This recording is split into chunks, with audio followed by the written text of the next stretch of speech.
Les gens qui font la recherche avec les jeunes, qu'est-ce que tu leur conseillerais?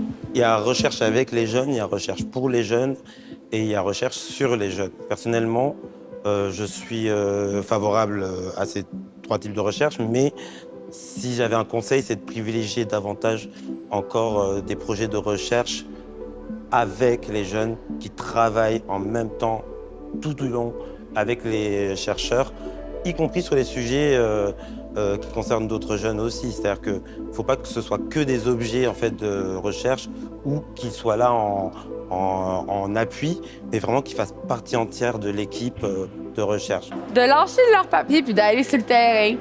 C'est pas mal juste ça que j'ai à dire parce que oui, c'est bien beau les papiers, la paperasse puis tout ça, mais les jeunes sont où? Ils sont dans les cours d'école, sont dans la maison des jeunes, sont peu importe, sont dans la rue. Souvent, on attend que les jeunes viennent vers nous pour avoir leurs informations et tout, mais c'est à nous, en tant que professionnels, d'aller vers les jeunes dans les milieux pour atteindre les jeunes qui sont, qui sont plus méfiants aussi. Fait que ça permet déjà de les mettre en confiance.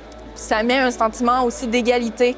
Ils se sentent reconnus, ils se sentent valorisés. De ne pas rester dans les laboratoires et vraiment d'aller voir les jeunes, ce qui les préoccupe, quelles sont leurs émotions, quels sont les sujets qui leur tiennent à cœur et de pouvoir ainsi se rapprocher vraiment de ce qui est essentiel pour eux. D'aller voir dans plusieurs petites communautés, plusieurs petits regroupements, parce que je pense que les besoins sont vraiment pas pareils d'une communauté à une autre. Puis, en fait, je trouve que c'est important d'avoir une vision globale là-dessus, plutôt que de voir, admettons, juste les jeunes qui vont à tel centre communautaire ou qui ont participé à telle conférence. Lâchez vos bureaux, vos papiers, vos sondages à la con que tout le monde déteste. Puis, à place de ça, allez voir les jeunes sur le terrain. Ils sont super cool, ils sont super sweet. Ils vous montreront pas, ils n'ont pas à rage, ils n'ont rien de tout ça.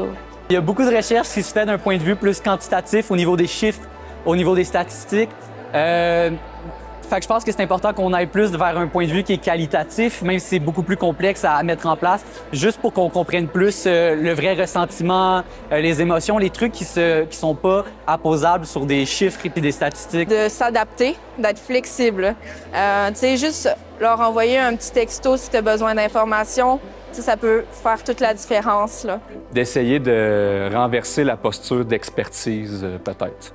De se dire que, je pense que c'est facile quand on est dans une optique de recherche de se satisfaire du savoir qu'on a appris à l'école ou dans des projets académiques, mais je pense que si vraiment on veut créer un lien de confiance auprès des jeunes ou auprès de n'importe quelle communauté, il faut apprendre à avoir une vision de soi qui est réaliste, puis c'est-à-dire que, la réelle expertise elle vient plus du vécu des personnes concernées. C'est des processus qui peuvent prendre du temps et on a beaucoup de pression en recherche. Donc là, on doit finir les projets en un certain nombre de temps, on doit publier des papiers, on doit s'assurer que les projets avancent pour rendre des comptes à des gens qui nous donnent de l'argent pour faire ces projets-là. Donc si j'ai quelque chose que je peux recommander aux gens qui font de la recherche, c'est de prendre le temps qu'il faut. Prendre le temps avec le jeune parce que si tu ne bâtis pas le lien de confiance avec lui, il va être réfractaire des fois à s'exprimer et tout, tandis que quand tu prends le temps, il va parler un peu de lui, puis que c'est chill, c'est là qu'il va être prêt à te donner parce que les jeunes ont tellement de choses à apporter, c'est fou, là.